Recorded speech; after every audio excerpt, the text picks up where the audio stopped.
So we've talked about how to find our asymptotes, whether they be vertical, horizontal, or oblique.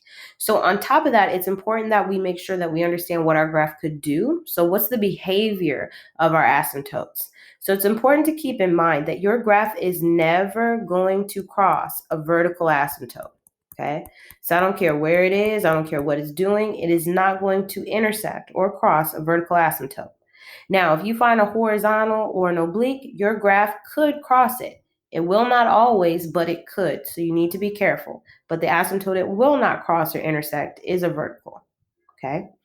So now that we've established that, let's go ahead and practice. So we've kind of laid out the rules of how to find the asymptotes, but let's actually practice with a couple of these problems.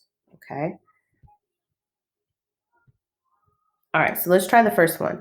So they say find the asymptotes, if any, of the graph of each rational function. So remember, anytime we're asked to find asymptotes, there's three different kinds we can find: vertical, horizontal, and oblique. So let's walk ourselves through that. So let's try A first. All right, so we're going to look for vertical asymptotes first. Okay, remember to find vertical asymptotes, you're going to set the denominator equal to 0. And this is after you've made sure that your rational is in lowest terms. Remember, lowest terms means that you've completely factored the numerator and the denominator, and you have no common factors, top and bottom. So when we look at A, there are no common factors in the top and the bottom, and it's completely factored. So we're good to go. So to find our vertical asymptote, we're going to set the denominator equal to 0. So I have x minus 1 equals 0. I'm going to solve for x. So I'm going to add 1 to both sides. So I have x equals 1. So remember, these asymptotes are equations for lines. So this whole equation here is my answer. So I have a vertical asymptote when x equals 1. Okay. So I'm going to look at this same function again, and I'm going to determine whether or not it has a horizontal or an oblique or neither. So remember, it's not going to have both because remember, no hose. Okay. So I'm going to look at the degrees, all right, of the polynomials that exist in both the numerator and the denominator. So when I look at this problem, the degree in my numerator, all right, is 1. I don't see an exponent there, so because I don't see 1, the exponent is understood to be 1. When I look at the denominator, its exponent, its degree is also 1. So I compare those. 1 and 1, they're the same. So because my degrees are the same, I'm going to have a horizontal asymptote. That falls into case 2. And because the degrees are the same, my horizontal asymptote is going to be at the ratio of the leading coefficients. So it's automatically going to be y equals. And I go back over here and I look at what my leading coefficients are. So the coefficient on the numerator is 1. It's understood. The leading coefficient in the denominator is also 1. So I would have 1 divided by 1, which is 1.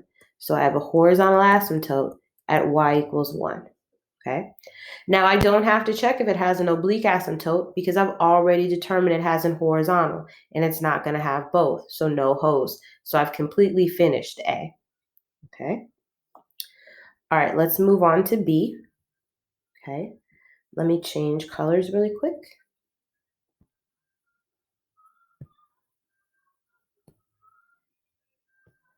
All right, so when I look at B, okay, we're going to walk ourselves through the same process.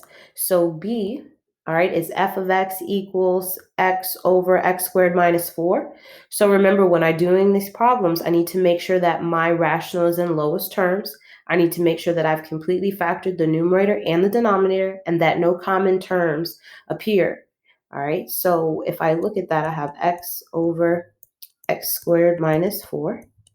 All right, the numerator of this rational is just x. It's prime. That can't be factored any farther, so we're just going to leave it as x.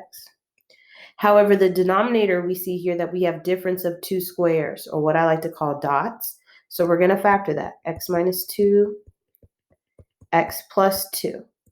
All right, now that it's completely factored, I check to see if I have any common terms in the top and the bottom. I don't, so I'm good, so I can continue to move forward. So I'm going to check to see if there's any vertical asymptotes. So remember to do that. I set the denominator equal to 0. And I'm going to solve for x. So I'm going to set each one of those factors equal to 0 and solve. So x equals 2 for the first one, x equals negative 2 for the second one. So in this particular problem,